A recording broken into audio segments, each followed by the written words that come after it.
Well, welcome back to episode 2 of the America First Energy podcast. Today, we're working to highlight the experience and the expertise of Energy Right's own Director of Strategy Engagement, Mr. Ben Wilson.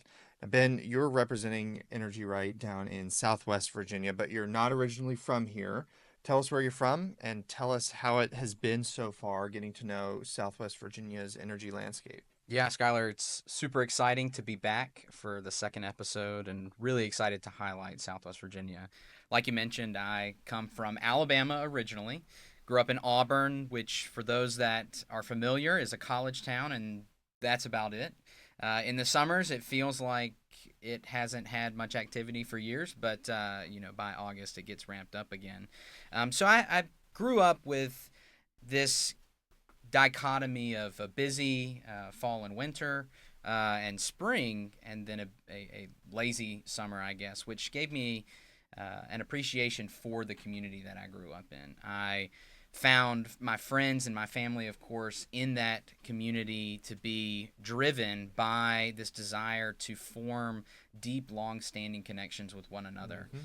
That desire to connect with one another and bring each other, I guess, to the table, to have conversations and work together to support the community that is Auburn was something that was ingrained in me from when I was young, and something I carry into my work in Southwest Virginia. If you've ever met anybody from Auburn, someone who went to Auburn University, they'll tell you that they're a part of the Auburn family, and it's that mentality of community connection and the valuable benefits that come from that I bring to the work in Southwest Virginia. Excellent. And you've gotten to see the energy landscape so far. Southwest Virginia knows energy. We're going to get into that here shortly. But the big debate across most of Virginia, especially Southwest, is where the Southwest Virginia line starts. Some people say Roanoke, some people say a little bit further down 81. What's your hot take on where Southwest Virginia starts? Yeah, I think I will not make the mistake of definitively defining the region, but I do think you highlight a really important point about the region, which is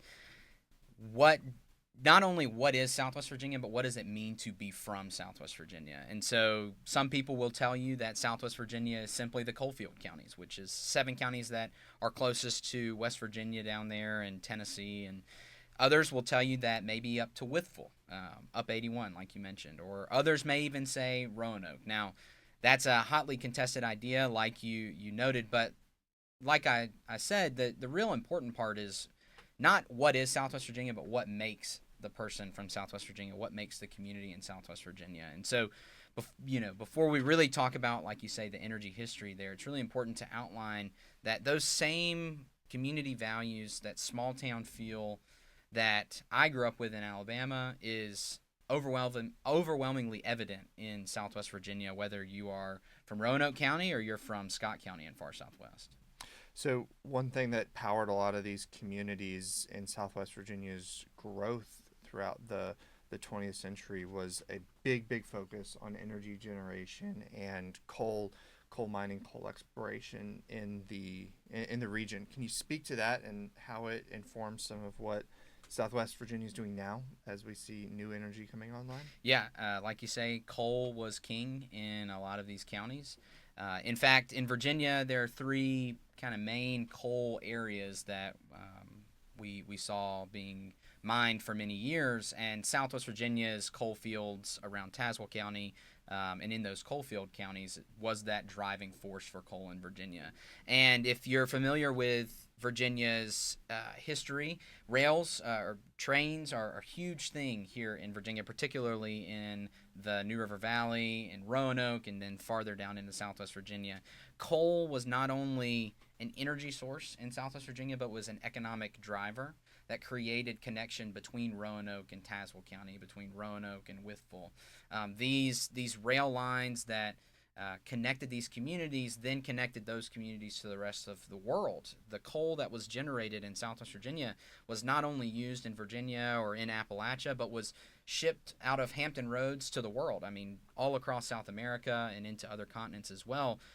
Our region, this important region in Virginia, was driving the world, not just Virginia. And like you say, these communities know energy well. This was the centerpiece for their economies for many, many years. And unfortunately, in the post-war era, with mechanization and new technologies, we saw a change in the industry. And of course, nowadays, the coal industry is not leading these local economies in the same way that it did. But there's still that appreciation for energy leadership. There is a real desire to show the world the skills that people in Southwest Virginia have, or in just kind of past Roanoke. I mean, these communities are hardworking, driven by a desire to provide something for themselves and for the world. Now, Ben, you've gotten to see and understand and know a lot of folks within these communities that are turning the page and hopefully resecuring Southwest Virginia as an energy leader again. Can you give us a window into a particular community that you've gotten to know, what that experience was like, what the community questions, concerns, and viewpoints were? One community example so far? Yeah, I think one of the most exciting communities that I've had the opportunity to work in is Scott County.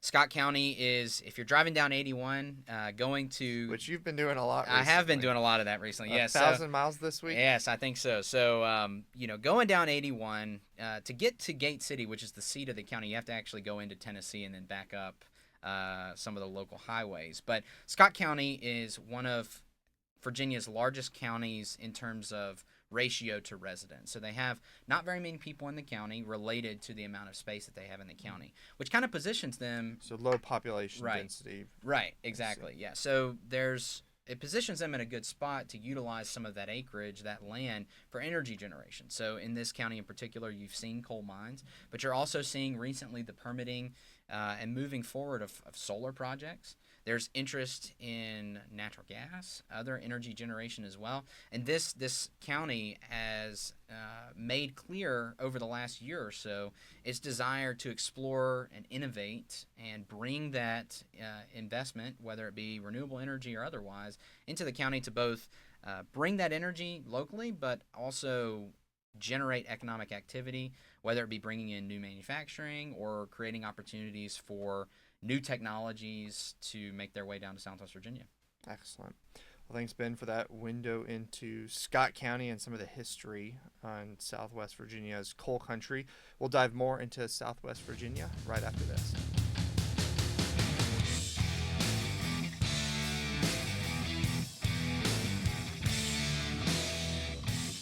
I think the energy portfolio layout in Southwest is going to be so interesting to watch over the next number of years. I mean, you still have Virginia's one operational coal facility in Southwest Virginia, several natural gas facilities, those hydro dams, a potential new wind project up the valley a bit in Botetourt. But it'll be really interesting to see how that diversification comes.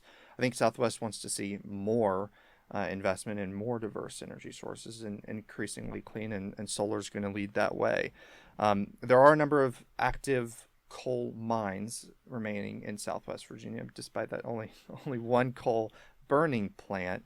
But I know a number of those mines have reached the end of their useful life, and folks are looking for new and creative ways to use that land after it's been reclaimed and stabilized. Some are proposing to look at that land for solar projects if it can be host to projects like that. Walk us through some of those proposals, some of those ideas in the coalfield counties. Yeah, so I think, like I mentioned, Southwest Virginia, in particular, those coalfield counties were central to America's exporting of the coal industry and kind of driving energy in the world.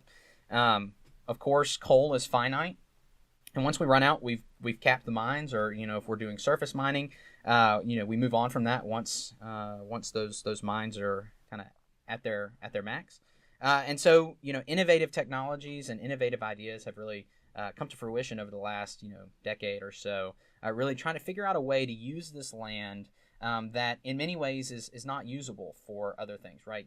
These surface mines or used coal areas can't be used for agriculture. They were used for an industrial purpose, and so it's difficult to move them towards an agricultural use or put housing on there. And so a great way for us to utilize that land and ensure that it's kind of operating at its highest, best use is to explore ways to put energy infrastructure on it. Now, kind of one of the most common in Virginia ways that we repurpose our coal or former coal mines or brownfields, as they're generally sometimes called, is putting solar panels on those pieces of land. You might hear that referred to as a brownfield to brightfield program. And one to note is a recent project in Wise County where the locality has explored with a large landowner in the county to put a solar project on a formerly mined land, which is, like I said, a highest, best use for that property, not only generating revenue for the county, 10 or 20 times in terms of tax revenue than what it would have been unused, but taking a piece of land that otherwise may not have a productive use for the county, for the landowner, for the community, and really using it to move us toward an increasingly clean energy economy. Yeah, and there's many, many tens of thousands of acres of those reclaimed surface mines that you're mentioning. And to be fair, not all of those will be able to be transitioned into a bright field, into a solar farm sited on those projects. You have terrain concerns. Sometimes you're constrained by the transmission infrastructure having never been built in that region. But a lot of folks are seeing this redevelopment of these coal fields as a potential anchor economic investment in some of these communities. Another anchor investment that folks are looking to in Southwest Virginia is the discussion on nuclear energy. It used to be the case that Southwest was providing more energy than it itself consumed, and that has changed with the phasing out a lot of these coal facilities. But walk us through some of the discussions surrounding small modular nuclear reactors. I know Governor Youngkin made that a big priority of his administration early on, with a potential Southwest Virginia focus for siting of some of these SMR facilities in coal country. Walk us through how that conversation's played out. Right. So I think the important thing to note, and of course we all recognize this, is that this is innovative technology that we're working, or I say we, but the industry, of course, those scientists and experts are working, hand in hand with local governments to figure out the best way to move forward with this technology. With any new technology, whether it be solar or nuclear or wind, comes a bit of skepticism. And we've seen that in Southwest Virginia. But, what we recognize both here at Energy Right, but kind of largely in these communities recognize is that the best way to move forward with new technology is to work hand in hand with the community. And so this innovative technology, which makes nuclear reactors able to be built off-site and then put in essentially into a site to generate high-quality electricity quickly, efficiently in these communities and generate a lot of revenue for the county as well. This innovative technology, though, requires the support of the community. And so working to connect the dots between this new technology and communities is essential moving forward. And, of course, we've got years likely before we get to that point. But it's something that we need to be working on, both with nuclear and other energy technologies that we're seeing kind of have interest both in Southwest Virginia but across the Commonwealth and the United States. Yeah, that's a good point. I mean, the current estimates are still that we're at least 10 years away from seeing some of these SMRs being permitted at the federal level, getting all of the infrastructure and local permits as well. So definitely see that as part of the long-term energy future. But I think you mentioned an important point, that community engagement work, that working with the communities to explore this technology, explain it, find the proper sites, is definitely going to be very, very important. Yeah, and just to note, I mean, I think we kind of hinted at it here, but as we continue to support and pursue an increasingly clean energy economy and using an all the above energy approach, we really need to focus on, like you say, that community engagement to create that broad consensus, to break down those barriers of misinformation within our community so that we can see the value in these many different types of energy generation. Of course, no financial advisor would tell you to go put all your money in one stock. So as communities looking to supplement our energy needs, we need to not put our eggs all in one basket, and really find ways that we generate good, cost-effective, increasingly clean energy for our communities, while also ensuring that they are investing hand over fist in our communities as well. That's a great point. I mean, we like the all of the above energy strategy because it makes sense, but it also allows for cost to be front and center. There are times when solar is providing the absolute cheapest electron possible, and there are evenings and nights where you certainly want to have that baseload power turned on to make sure you're delivering that all round the clock power 24/7, 365.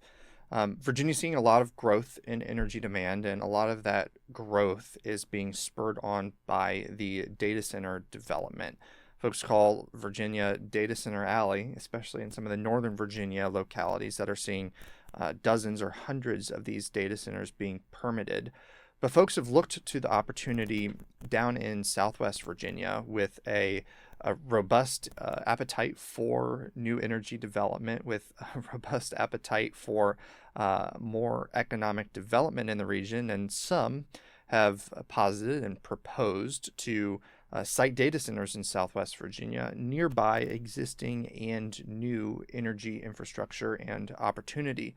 One of those big announcements recently within the past year or so was the Delta Lab being proposed in some of the coalfield counties. Would you walk us through what that investment is and how those $10 billion are proposed to be invested? Right. So I think, for people in Southwest Virginia, particularly down in Wise County and those coalfield counties, you may have heard different names for this project, Delta Lab being one of them. You may have also heard of Data Center Ridge. Essentially, this is a proposal to bring data center technology to the region, but construct it with energy use in mind and energy efficiency in mind. So there would be a campus effectively, and of course, things can change and likely will change, but the idea is that not only will this technology, these data centers that, like you said, are coming to Virginia, and are requiring a lot of energy, not only will those be encouraged to come to Southwest Virginia, bring their tax revenue, their jobs to Southwest Virginia, but they will also be built with the energy needs in mind. Right now, like you mentioned, Virginia's energy use or need is going to explode over the next few years due to the rise in these data centers, along with other needs. People are coming to Virginia. People are moving here for many reasons. And as a part of that, our energy is increasing, but a lot of this development is not being paired with the energy needs at the same time. And so in Southwest Virginia, this conversation has really been leading the charge for that kind of thinking about how do we build these things with the energy they need. So the proposal essentially would take many thousand acres of former coal mines from the region, and would bring energy generation from wind to pumped hydro and solar and nuclear, etc. I mean, a lot of what you can name to the region to power these data centers, and use innovative technology as well to cool those data centers. Of course, one of the things that when we're in the field talking about solar, we talk about a lot is the fact that solar is generally one of the best land uses you can have on a piece of land, because it doesn't tax or utilize the local infrastructure very much, or really at all. And in the same way, this data center ridge, although data centers may use some of the public infrastructure or public utilities, by thinking about this kind of preemptively and bringing the data centers along with the energy generation, there's an opportunity to kind of get in front of that and explore new ways to make sure that we're balancing those needs of the community. Now, of course, like you say, same thing with nuclear. This is likely many years out. But it's important that these innovative projects get their time in the sun, and we discuss these open and have conversations about them to figure out the best way that we as communities can move forward to make sure that we're growing our communities, investing in our communities, but also supporting the needs of Greater Virginia. Because of course, we as Virginians, need to work to support our energy needs, regardless of where that need is coming from. Work together to find these solutions. Yeah, well, I like the approach. I mean, they're bringing a really thoughtful planning approach to this by making sure that there's existing energy infrastructure before they build those data centers. Too often you see these data centers sited in, convenient location with those fiber lines. This would make sure that that energy is sited right on site where it's going to be used. So the transmission infrastructure is not as big of a pull there if you're only needing to run a 1 mile transmission line rather than a 1 or 200 mile transmission line. So great example of Southwest Virginia leading the way.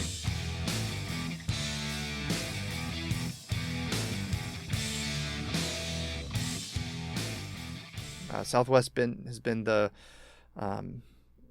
on the negative end of some of our population trends in Virginia and in the region, seeing a lot of the population outflow because there haven't been that many opportunities for growth, or folks will grow up there and move to a different state, a different region to earn a living and start a family. So anchor investments like this one could be a real game changer for Southwest. Right, and I think recently a conversation in Scott County really shed light on this. They recently, like I mentioned earlier, talked and approved a 5 megawatt project in the county. And some information that was shared with me during those hearings, which I thought was interesting, was that one of the main drivers of economic kind of investment in the area is a Tempur-Pedic mattress. If I'm recalling correctly, essentially a mattress factory. This factory requires about 2 megawatts of energy and generates a lot of jobs for the community. And of course, with jobs comes money to put into local restaurants and spend at local stores. And so the way that this project was talked about is this is how we get another Tempur-Pedic, or this is how we bring in a similar industry to the county or to a town in the county to generate those jobs at the local level that can then generate revenue to go into whether it be tourism in the area or food and drink and all the activities that people take part in outside of work. I mean, that by bringing energy infrastructure to our communities and encouraging businesses to come to our communities and showing them that we've got power, we've got upgraded transmission lines, we've got upgraded distribution lines. In the same vein, we've got enough distribution lines to build new houses so that your employees can come here. I mean, that's how we turn the tide, and that's how we bring more investment to the region, is by showing that there's energy, there's power, there's a reason to hook up here.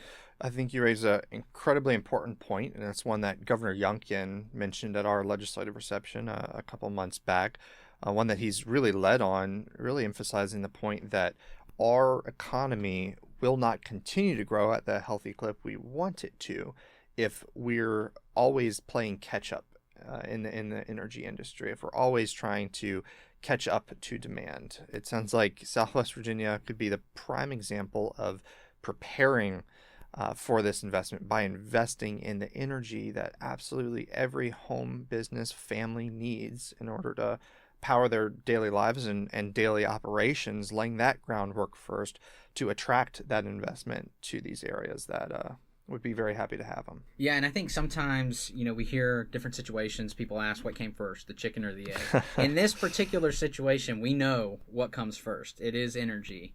Investment follows power. The capacity to build requires a capacity to connect. And we know in this case that building out our energy infrastructure, upgrading and spending the time to permit good projects, whether that be solar or wind or battery, etc. By permitting good projects that are committed to the community, we create the opportunity for those investments to connect in our communities. No, it's a great point. I mean, Virginia was looked over a number of years ago for a big auto manufacturing plant because Southside Virginia, I believe, did not have the energy portfolio needed to securely power that operation 24/7, 365. So you make a great point there. Right. And just to jump in again real quickly, I mean, like you said, we need this energy to continue on the clip that we're growing. But I mean, it's important to note, Virginia this past year was ranked as the #1 state for business, right? I mean, we are leading our country in business investment. that can only happen if we have energy. And so, Number one state for business, but we were also very recently named the number one energy importing state per capita. As we mentioned in our previous conversation with Director Davis, we're just importing too much energy, relying on our neighboring states to power our own economic growth. That's not very sustainable. Director Davis, also mentioned Southwest Virginia has been a powerhouse, as we led the conversation off with, and could certainly be a very important key to helping make Virginia as a whole energy independent again. And I think Southwest Virginians are here for it. They understand the energy industry, they understand the growth that comes with it. Do you think Southwest Virginia is prepared to take on more of those energy investments to help themselves and help the Commonwealth grow? right, I think, the important thing, I think everyone in Virginia is well positioned to take part in this, and I think Southwest Virginia, of course, is at the top of that list. I think the important thing that we recognize both in our communities and as organizations like us, we recognize that in order to achieve our goals, we've got to work to combat that misinformation and work in these communities to make connections. And it can't just be us, right? We have to make sure that the projects that are coming forward are well committed to the community.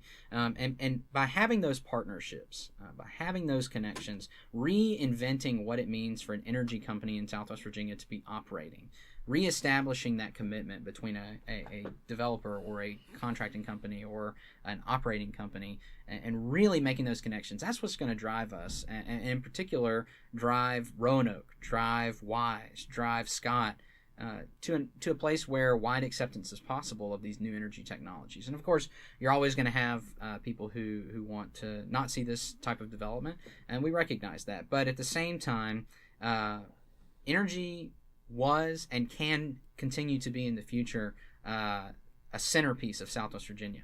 But to do that, we've got to bring the community with us and get the community on board and have these conversations. And I think to your question, yes, Southwest Virginia is well positioned and ready, I think.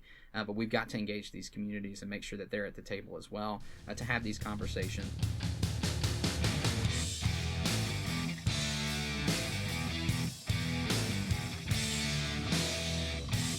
Well, welcome back, everybody. We're looking forward to exploring some current events, some current topics, some stories in the news this week that are really driving the conversation forward in terms of our all of the above energy push.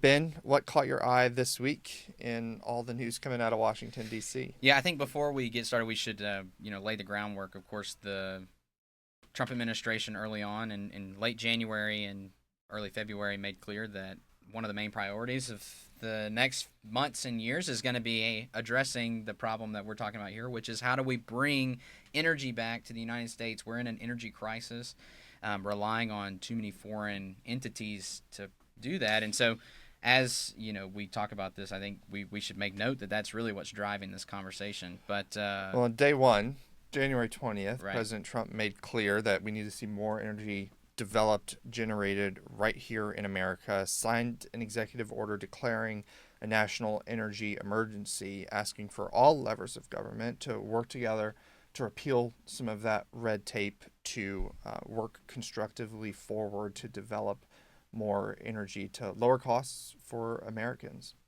Right, and I think we've been hearing some things from all across the country, whether it be in the Southeast, in our area, in the Mid-Atlantic, or even farther across the country on the West Coast.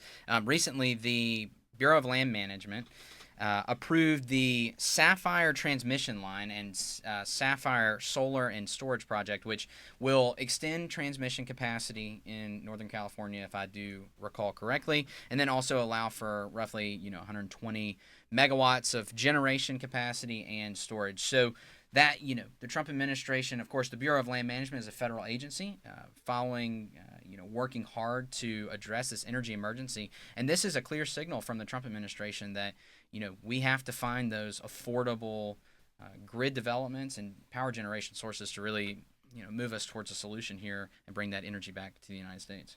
No, seeing the BLM approval was huge. Folks don't realize this, certainly on the East Coast, where we don't have very much federal land, but the federal government controls 1 in 3 acres right. of right. land across the the country and our offshore resources, and to have government move at a healthy clip, permitting these projects, not waiting 5 years for NEPA permits to come through and all of this bureaucratic red tape, but just letting the industry develop more energy, bringing it online, get the government out of the way, and get the government in a position where they can be encouraging this energy development to come more quickly. That transmission line is going to be big. Yeah, and I think too, this is one of our main mantras at Energy Right, but it's been made clear by both Governor Youngkin and the Trump administration, is that we've got to be producing energy in many different ways at as quick a speed as we possibly can, and whether it be through solar or liquid natural gas or nuclear or new technologies that we aren't even really aware of,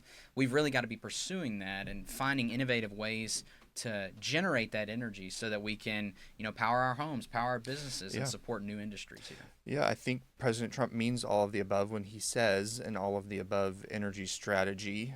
When you have energy sources competing on a level playing field, trying to deliver the most cost-effective energy to the most Americans, that's a good thing. Right, and that's the key, right, is cost-effective. We've got to be working with the market and pocketbooks in mind and thinking about consumers to really figure out how can we generate the most megawatts or most energy, most electrons at the most cost-effective way. And solar technology specifically has come down in costs quite a bit. In Trump's first term, solar generation capacity doubled. Right.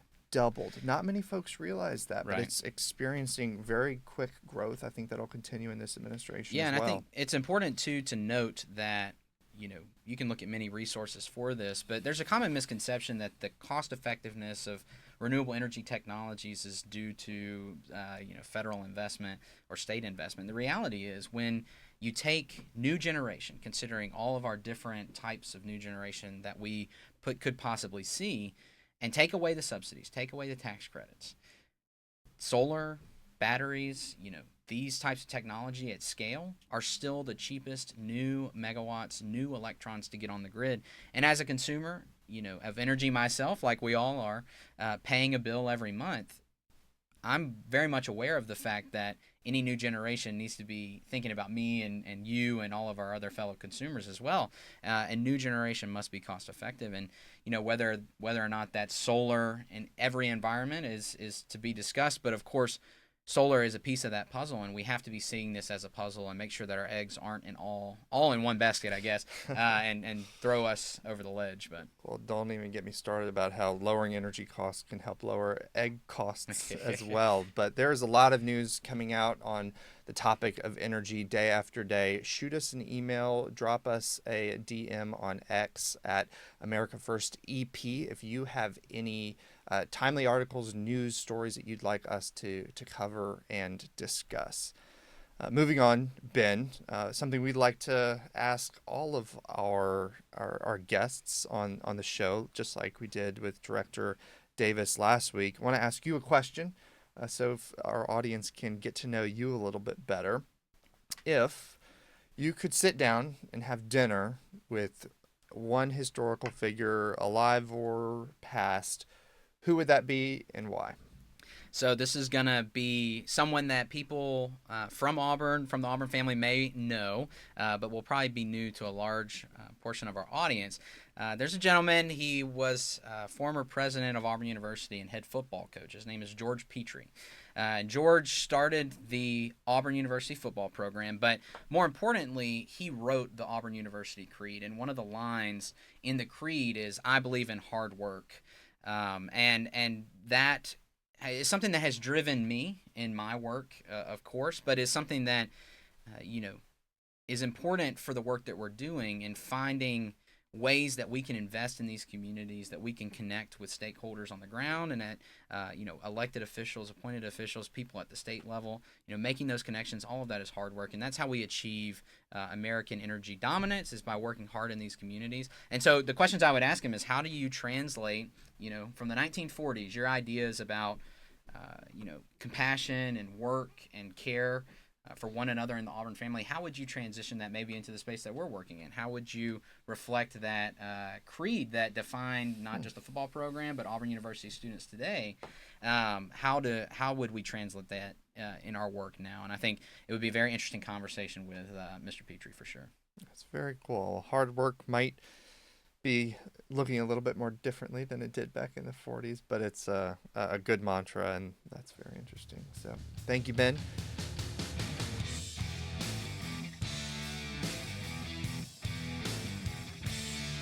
Thanks for joining us for the America First Energy podcast, brought to you by Energy Right.